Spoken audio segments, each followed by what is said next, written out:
Our next line of panelists includes experts from around the globe who will help us grasp the depths of professional development and what it means and how we can develop more holistically. Let's bring up Serena Cheng, co-founder and chief product officer at Impello, Ioanna Mantzouridou, founder and CEO of Dextego, David Sellers, CEO and president of Virtual Design and Construction Institute, Analia Mendez, CEO and founder of Signature Careers, Dr. Heinrichs, CEO of Africrops, and Maria Laws, Director of Learning Experience at Design Aura Incorporated. Let's welcome our panelists with a big round of applause, everybody.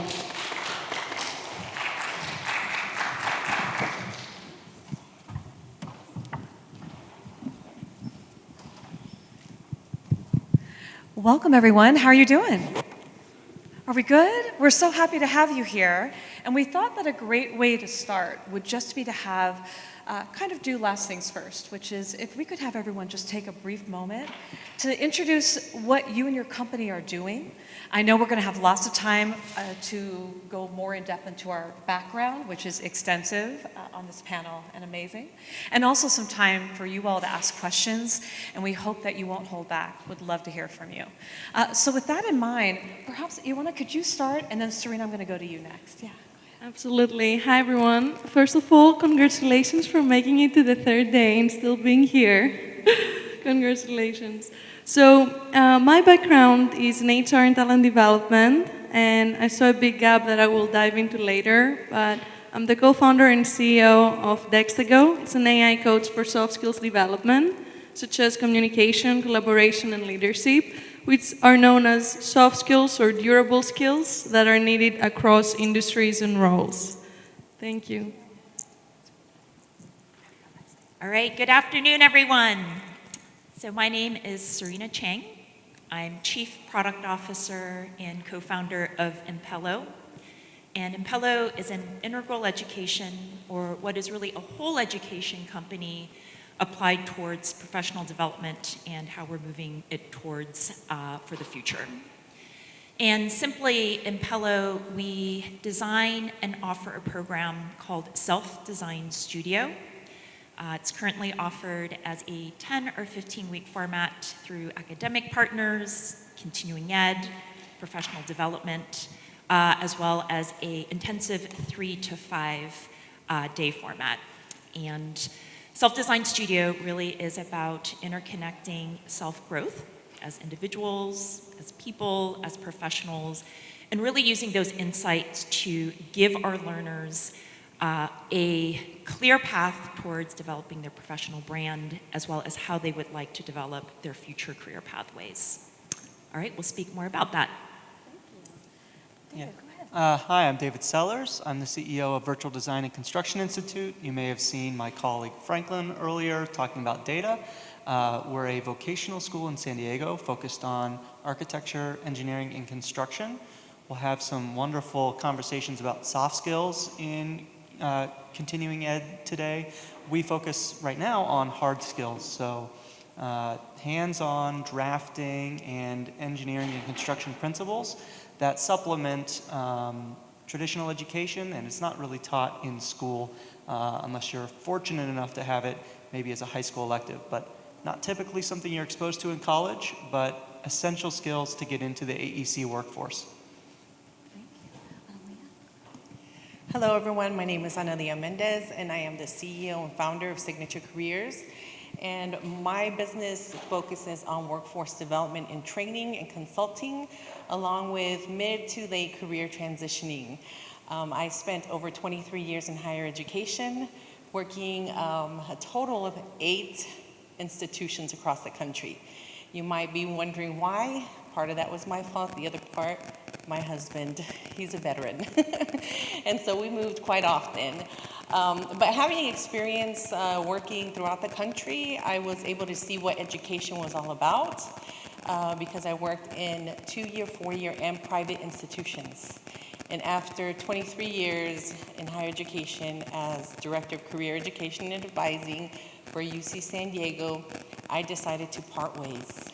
in the middle of the pandemic, like everyone else did, or at least I think, and transitioned into helping people find their ideal jobs, ideal situations, ideal workplace, and helping teams work better together because they were truly impacted during the pandemic.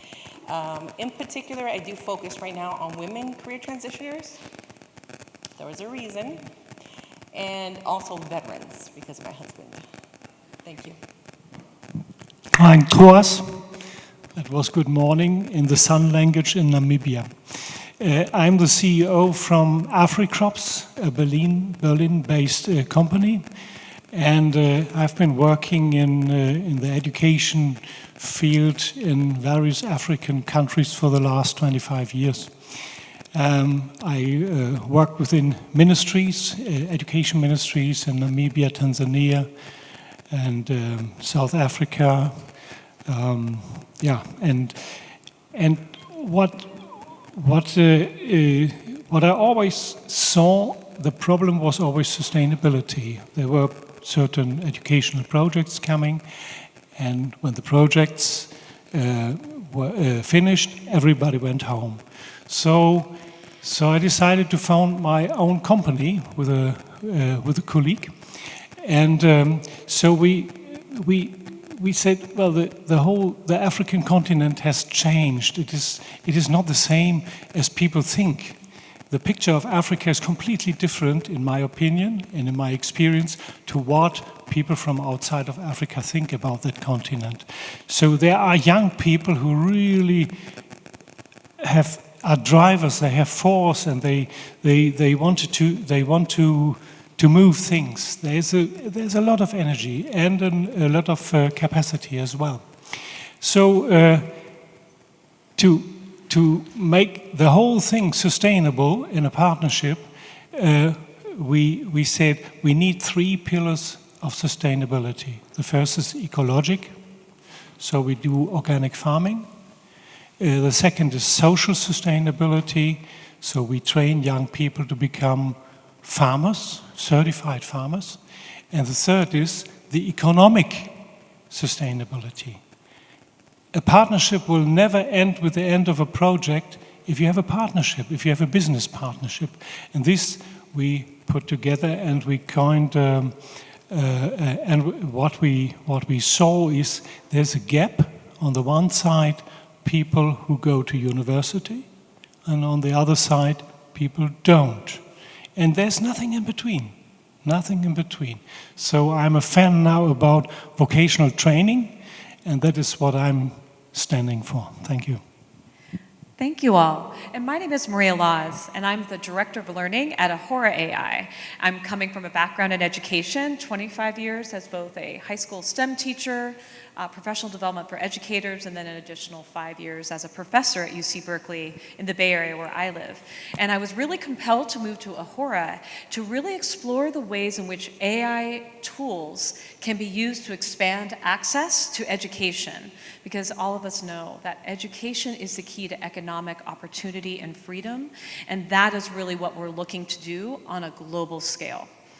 And so with that in mind, you know, the title of our discussion today is about taking professional development and continuing education to the next level. And I think a good place for us to start the conversation is about starting with the need. So I'm wondering from each of us here, and if it's okay, I'm going to start with you, David, on this one, would be what do you see as a critical need that we need to address in order to take these things to the next level? Sure, and I'm happy to have a diverse panel up here because the need that we've identified at our organization is a very specific set of hard skills, and that's just one piece of the puzzle. I know that others on this panel would say it's about the person, it's about the soft skills being developed, but something that we've identified is being available, being for us nationally available, to provide very targeted training for continuing education, because a lot of different jurisdictions require it across the US. And so that's what we're focused on, but I'm happy that we're in an ecosystem of education that can support it from lots of different angles. You know, I really appreciate that we're starting with this idea of hard skills or technical skills, things that are easily recognizable in the workforce and in the job market. But as you can see from hearing about the background of our panel, those hard skills don't exist on their own in a silo. And in fact, they're critical support from our soft skill folks, which I know all of us are doing in some way. But I'd like to start with you, Serena, and then I think we can go to some of our other folks as well about what is a critical need that you're seeing in particular in order for us to take this to the next level. Thank you, Maria. Yeah, so for Impello, there are really two kind of clear needs that we're addressing. So the first need is more at the meta level, and it's recognizing that for professional development, we have a whole spectrum, in fact, a whole plethora of tools, leadership programs, coaching that's out there, to the point where it's actually quite difficult for an individual to navigate as they're making that next step in their career, or they really want to promote themselves professionally. So you're like, okay, what certification do I get? Do I do a full program at UC Berkeley? Do I get a life career coach? So part of what our self-design studio program is to really help the individual identify more clearly kind of what their more immediate professional needs are in the next 6 to 9 months, and then also what those longer term goals are, and then how to structure, some of the resources and professional development classes, coaching, in which they need to do that in order to maintain their goal. And then secondly, the need is much more personal, and is that, we're in a room here where we have, professionals, we have people who have gotten educational awards, people who really charted forward, within their careers. And I don't know, I'm actually gonna ask for a show of hands. How many of you, whether it's now or in the past, have felt like the professional persona or the professional career that you've charted forward has felt like there's been a little distance from kind of who you are personally?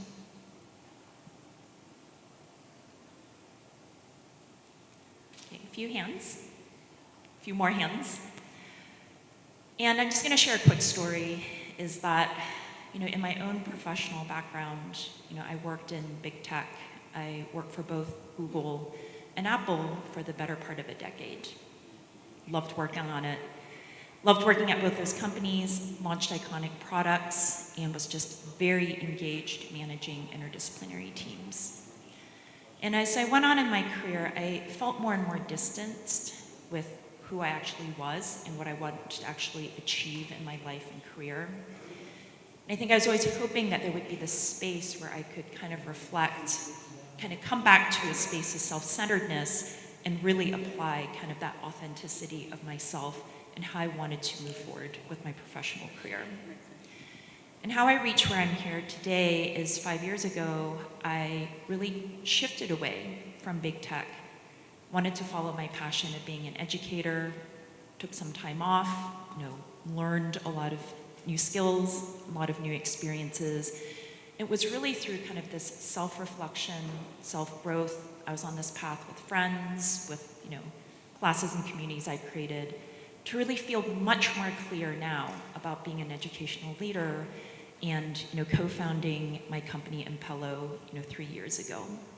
So the second need that we're really trying to address is to make sure that in any professional development pathway and experience that we create, that we really also dive into self-growth and self-insights to purposefully put forth that professional development. Thank you, Serena. As I'm listening to you all, I'm seeing almost like a journey of someone across their career. And so when I think about the critical need that we at Ahura are really thinking about is there's a hard skill that needs to happen and kind of already grounded in where we're trying to go. And here you are as an adult learner in front of a computer trying to learn on your own, right? You've got all kinds of resources online, either provided by your company, maybe you're taking a course, maybe it's something even free on YouTube, right? But you're sitting there, and I don't know about the rest of you, how many of those Coursera courses have you finished? I mean, literally what we know is that access is more than just the content. Access is about centering yourself as what does it mean to be a learner? What are those skills that folks that are good at school do that you can learn, kind of behavior changes you can make around goal setting, planning, engaging and persisting through challenges, and knowing that teachers, facilitators are usually the folks that guide you through that. And this is why it's so hard to learn on your own online, despite how scalable, despite how inexpensive, despite how accessible in terms of everyone potentially at this point has some sort of device to use. And so really our thinking has been, how do we tend to the learner when they don't have a facilitator or a teacher present? What can we take from what educators like myself practice, experience, and experiment with every day with learners and translate that in a mathematical way that you could have that sort of additional support beyond tutoring about the content, right? That's kind of above the content, in order to make sure that anything you're trying to learn for that next skill, whether it be hard or soft tech or otherwise, that you are coming with your best self and with the best opportunities for success. And so that's where we're fitting in as a critical need, that access is more than just content. We've got to be thinking much bigger than that, and on a global scale. So with that in mind, I'd love to switch over to you, Analia, if that's all right, and then over to Heinrich. We'll end with Ioanna. I love what you just said, which is access. We have to look at access, but also you have the content. The content could be the tools, it could be Coursera, it could be a TEDx, workshop or talk. And you can put someone in front of these resources and tools, but if they don't understand their pathway and where they're going, what's the use? So where I come from, when I work with anyone, when I coach them or work with a team, is the big question is, what is your need? I'm not here to tell you what to do. And people come to me and they say, well, are you going to give me all the answers? And they hate it when I say no. So why am I going to pay you big money so that you could say no to me? Well, I want to say no to you because I need you to come up with the answers. And the answers will come from within. Who are you? Where do you come from? What are your experiences? What's your skill set? What's your life story? What have been your barriers? How can we gather all that information that makes you who you are and take you to the next level?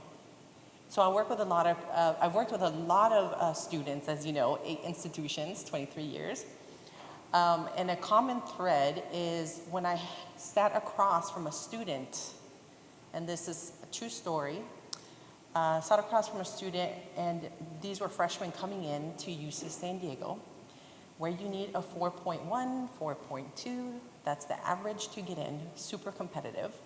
And I would sit with them to welcome them and say, student, what do you love to do? Guess what their answer would be? They didn't know. That was heartbreaking. And so I launched a big initiative, strength-based initiative, where we worked with Gallup to train key stakeholders throughout the campus to launch initiatives to help students understand who they are. So when I begin to work with them, we're not getting to the tools yet. I'm not putting you in front of TEDx yet. I'm going to start with you. Who are you first? And then we'll go from there. We'll get to the tools. Yep. I would always put competency in the focus of everything. The competency to make the right decisions, the competency to solve problems. But the question is then, what does it actually mean, competency? And we defined competency as the triangle of knowledge, of skills, but also of attitudes and values. This is very often forgotten. And so to make it a little bit more catchy, we called it H to the potency of 3, which means hands, head, and heart. Having said that, that also would mean how can we standardize that? I think standards are very important because standards you need when you want to assess a learner. It is not only, we knew assessment as a test. you had to write a test, or maybe you had to write an assignment or something like that. Now the assessment has to go beyond that, so that the assessment can also see whether the knowledge is there, whether the skills are there, and also whether the values are also incorporated in that. I think that this whole thing has to be, rethought. That I would find quite important. The issue of competency, I find this must be in the center of any learning process. And when I see the content in this group, if I talk about organic farming, it cannot be more different than to artificial intelligence. But it always comes down to competency. How can I use this? How can I use this with to solve problems and to drive things forward? Thank you. Ioanna? Awesome. I want to bring the Gen Z perspective, but you'll allow me to give some context also on Dextego's origin story. So my background is in talent development, as I mentioned earlier. When I was in grad school, I did a lot of research on high potential employees, on stars, what motivates people, how can we help people grow, and really how we can create the appropriate organization in order to achieve our goals while taking care of our people. And I started working at startups. I joined Aptivio, helping them really create their team, find talent across the world. And one of my challenges was, how can I help our young professionals develop at the same rate as the tech company was evolving? And this is a challenge that many startups face today. And part of this is a huge gap that young graduates face when they enter the workforce. They're lacking the critical soft skills, such as communicating with various stakeholders, such as conflict resolution, negotiating with different vendors, negotiating a higher salary even. And these are the skills that they need to develop their careers and move forward. So that gap, I was trying to solve through looking at different tools, and I couldn't find any tool that was customized enough for different roles and industries, any tool that was gamified enough and fun enough so that people would actually want to use. I didn't want to just tell my employees, hey, this is the tool you're going to use, and then seeing the usage drop the next month. So at that moment, I realized that there was a big gap that I needed to fill. In addition to my experience, I do think that the rise of AI taking over a lot of the mundane tasks and technical skills are creating the need for soft skills even more today. And you'll see it with job descriptions highlighting these skills more and more. On the other hand, AI allows for solopreneurship to rise, with half of the US workforce participating in it by 2028. So we see this beauty, you mentioned earlier too, Maria, the impact at scale that we can have, but we should do it in a hyper-personalized and interactive, gamified, fun way to attract Gen Z, who are the workforce of tomorrow, right?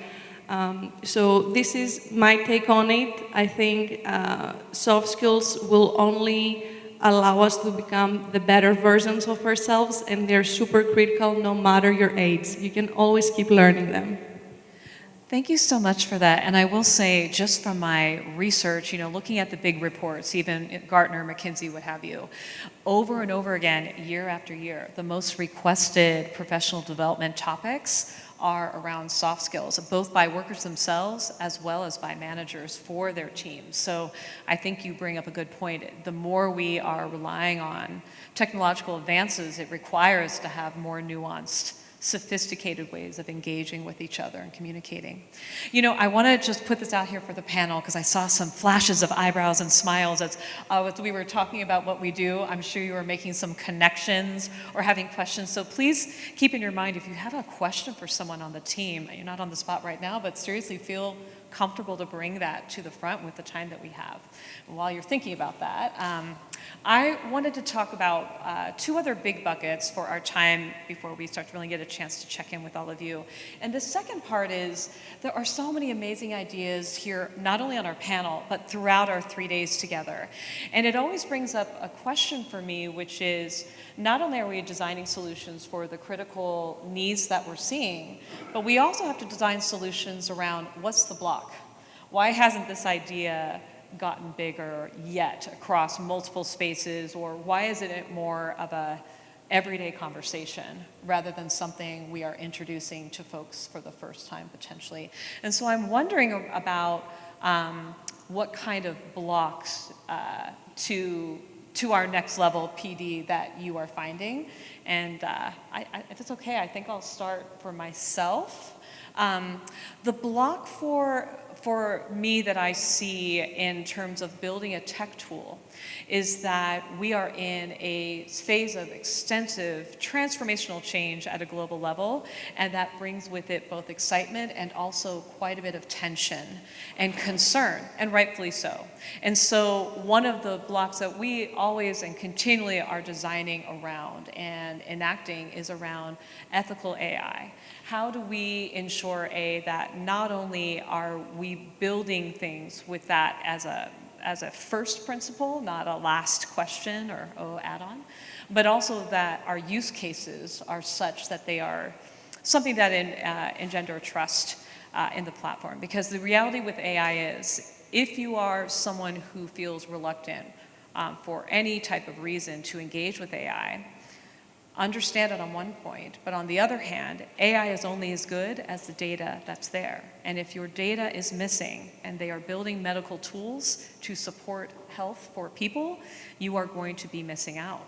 And so we really need to do some very active work to engender trust in what we're doing in order to even get to the conversation about what exactly it is that we do. So that for us is the biggest block that we've had quite a bit of a success through many active conversations, both within our team and with others that we want to work with, to ensure that at every level, ethical AI, data privacy, as well as AI for good in terms of our use cases is front and center, and that transparency is sort of the rule of the day, every single day, within our team, cross-functionally on teams, and with our clients and investors as well.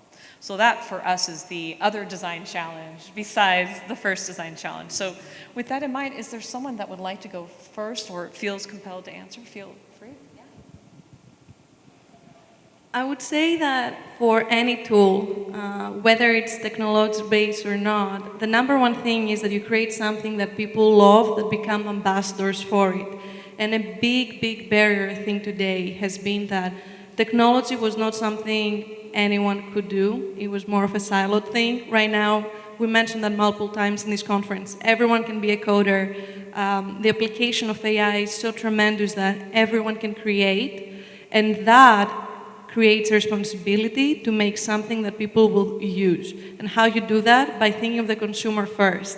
Dextego was created with consumer-first approach, with design-first approach, with focus groups and user interviews to make sure we created something that they would use repeatedly, and they would then, as a domino effect, share with others. And a huge barrier I've seen with companies not being able to grow is the lack of empathy when it comes to the consumer. You can create whatever you want, but if you're lacking that critical component of empathy towards your end user, you're not going to succeed. So to conclude, I think definitely design and understanding why someone uses your product, because you might create it for one reason, but it might be used for another, which we've seen throughout history with all social media outlets being created by founders for one reason and then being exploded for other things. So controlling as much of that roadmap at the beginning as possible till a company grows and becomes very big, I think is critical for any founder here, whoever resonates with that. Just really quick, the workforce of tomorrow is already here. And I think that's the one thing people need to understand. We need to be trained up more than ever before to have the access also During the pandemic, we saw, and maybe I'm going ahead a little bit, that educational institutions and people in general that wanted to move in different directions didn't always have access. They didn't have internet. Some of the students didn't have access to computers. And so we can't think in the way that we think and we live every day, which is we have access to computers and Wi-Fi in maybe some of the Western countries or not, different areas. So we really need to think systemic institution. How do we disrupt the traditional institutions in a way that everyone will have access to information? Because it needs to happen quick, because it's here already. I would like to add something to that. I think the biggest block is the status quo. In a way, this is the way we always did it, and this is the way it always has been, and there is no other way. I like to see things differently. In education systems, there is either you go to college, to university, or you do nothing. I'm exaggerating a little bit to make a point. And there's a lot in between. And I think that is a challenge to go to. And then, as I said already, I'm a big fan of vocational training to get highly skilled, competent farmers, electricians, and whatever. And this is the one thing. And then, of course, with my African background, I would clearly say the picture is not anymore the same. We have to deal in a different way with African partners, and that has to be business-based. It has to be access to information. By the way, I can say through the internet, what I've experienced, it has made a huge difference in all African countries where I was active. Suddenly, it doesn't make a difference anymore whether I sit somewhere in Berlin and look something up in Wikipedia, or somebody sits in Dar es Salaam in Tanzania and looks it up. We have both the same access to information now. The challenge is to transform information into competency. And that is, I believe, the challenge, not the block, but the challenge not only with Africa, but for us all, I guess. Thank you. Serena, I think you also wanted to share, yeah? Feel free. Yes, thanks, Maria. So one block that our company Impello has really faced is really around how education at this point does really emphasize technology as well as metrics. And I do say this as someone who comes from a tech background. You know, I live in the Bay Area. I live, breathe, and sleep tech. So I certainly appreciate it. But as we've really tried to grow our self-designed studio program, as well as really our self-growth as it's interconnected with professional development program and experiences, you know, oftentimes we're asked, okay, where's your tech? You know, what platform are you creating? And what are the metrics? You know, how many students have you placed in jobs? How much bigger are their salaries? And these are all very, very important. But, you know, I really resonated with what Analia said earlier is, I think with professional development, it comes down to the core question of, you know, who am I? You know, and how do I really want to point myself forward in a purposeful way? And, you know, with Impello, we're much more invested in, if you want to say, the social and the human capital. For me, I much rather want to measure a metric when our learners say, oh my goodness, I just really became much more self-confident because I was in a learning community. I did a lot of self-reflection. So, you know, it was really critical and asked myself some questions about, hey, I thought I was a great communicator. Why in my kind of 360 reflection process did I actually find out I'm not? And how do I go about improving that? And I dearly wish, you know, as my co-founder has been diligently going out there, connecting with continuing ed programs, professional development kind of deans, that the metrics could expand. The qualitative metrics of how many jobs, better salary, job advancement, completely important. But where are the metrics where people feel much more clear about who they are, who feel they can come forward with both a personal and professional brand so that they can be more confident and more successful in that way. And I just want to share one quick story of a learner. We had a learner who was from mainland China, and she was a firecracker. When she joined our self-design studio program last semester, I think she had already started her 3rd or 4th startup.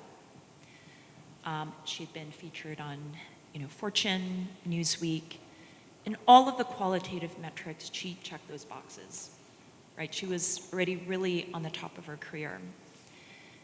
And when she came into our program, this unfolded over a few weeks. She's like, I'm really depressed. Why am I doing all this? What do people think of me? I see myself on Newsweek, and I'm not sure that's who I am. And really, through the process of Self-Design Studio, it was a very inward journey for her. And our Impello facilitators led her through exercises, did one-on-one coaching with her to kind of get back to what her life and personal goals were. And I'll end by saying that I actually was out and met this student for the first time just a couple weeks ago, and she greeted me with a hug. And she's like, I really want to share with you that I feel better. I feel better about myself. I'm starting my next startup. The biggest personal change I've decided to make is I've had a son in China who's 14. I've been working so hard, and my main priority is to bring him over here.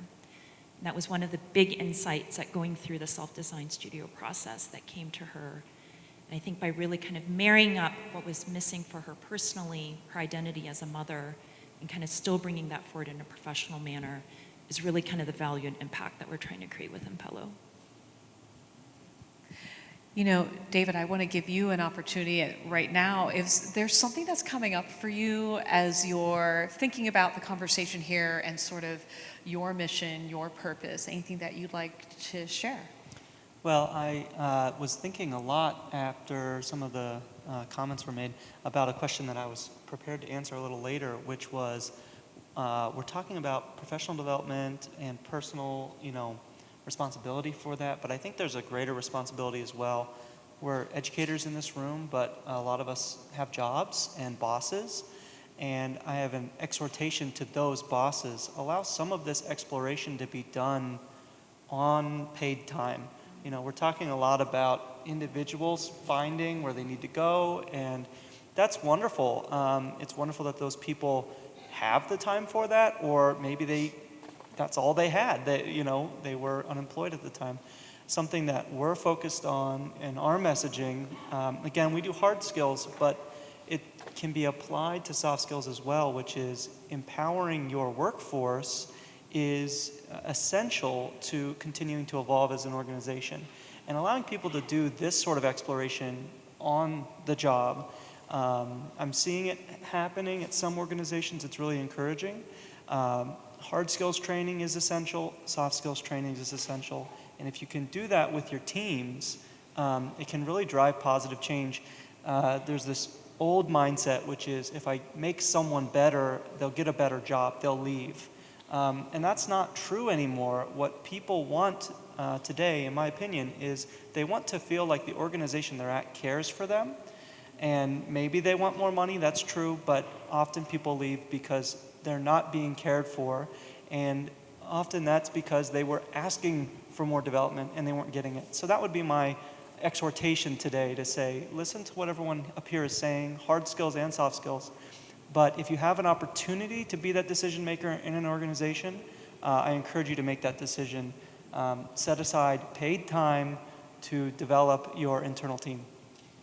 Okay, I feel like we need to do just a round of snaps for that right there. David, thank you so much. And I think you bring up a really good point.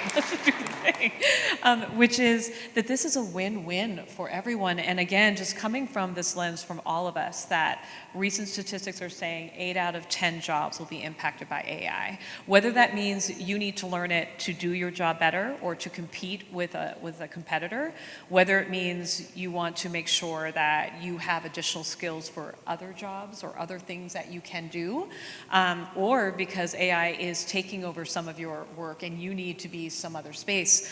Learning is going to be something that in the past, yes, perhaps it was something that was encouraged if you wanted to get a promotion, but now it really does need to be on paid time because every team will win if your workers are as skilled as possible. Thank you for lifting that out.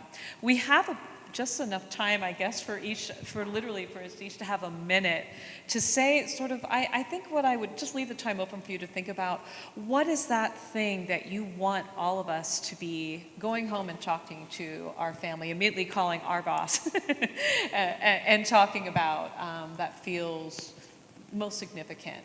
Yeah, would love to hear whatever your kind of closing statement is.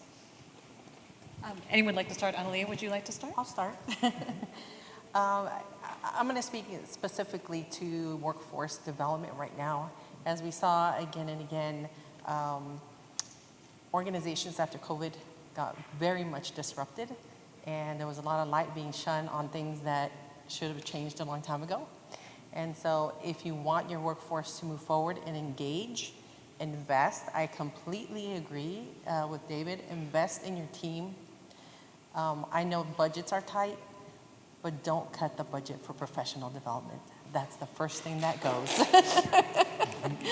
That's the last thing that I want to say. Okay. Yeah, I would like to talk about innovation. We very often talk about innovation in terms of something that is related to IT. But what David just said, that's innovation. That's really innovation. In a team that where everybody is acknowledged, it doesn't. These people will also not ask for a strict 8 hours day. They would also work at home sometimes. I don't know, nothing what I would expect, but people want to work. People want to do good work, and they. And I think this goes together with, innovative thinking. And I would again say, probably it's always a permanent challenging of the status quo. Oh, sure. I would just say, if anybody individually is thinking about professional development or continuing education, especially if you're talking to people considering that sort of change, just remember that there are so many diverse options for education these days. That's our challenge for our business model. We're not a 4-year degree program.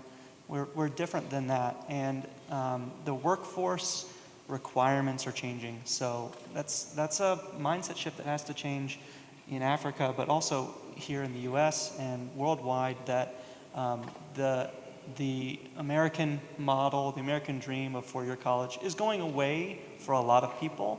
How industry changes around that and how individual mindsets change, it's changing already. So my encouragement is that everybody's going to find an individual path, and there are lots of options.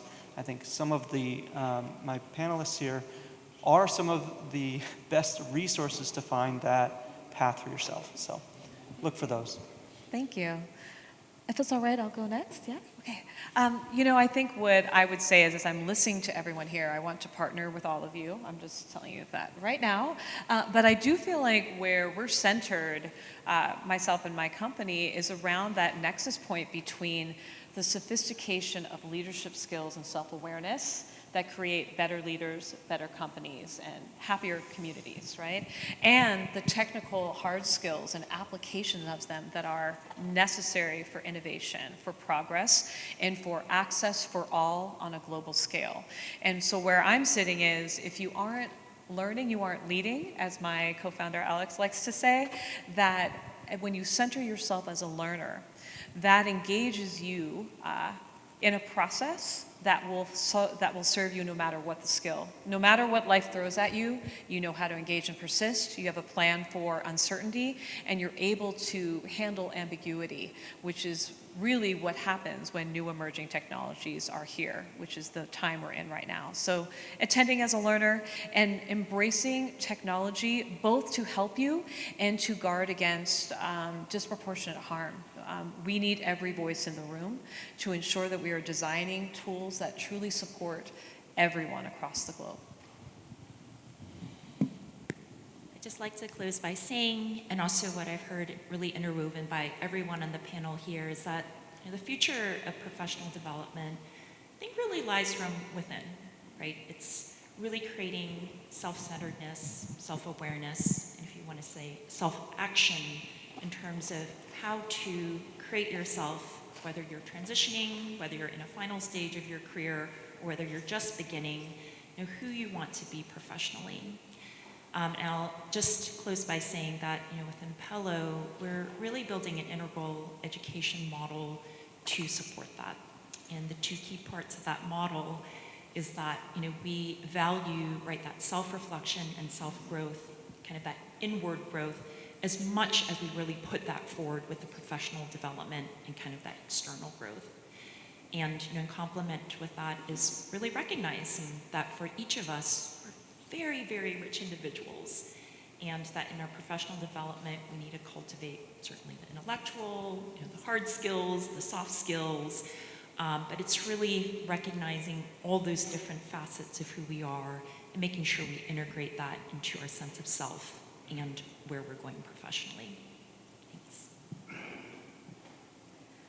In a post-COVID world and a Zoom era, we have a lot of young professionals who are not able to observe their mentors, their colleagues and bosses to learn soft skills. So they're stuck behind a screen trying to figure out how to develop the skills needed for their success. And so if there's one thing I would like to leave you with is investing in AI personalized coaches can really have a tremendous impact in these people, and also can connect them with other lifelong learners to develop and learn from each other in a world where mental health, as we mentioned, is a huge issue, and people feel super isolated. Learning should not be that. Learning should be something that unites us and makes us really grow, as it did these past 3 days. Thank you. I want to thank you all for being here with us, and I hope that you'll find us after if there's more you want to talk about. And thank you to all of the panelists. I appreciate everything that you're doing, and I'm excited to cheer you on and utilize what you're doing as well. Thank you so much.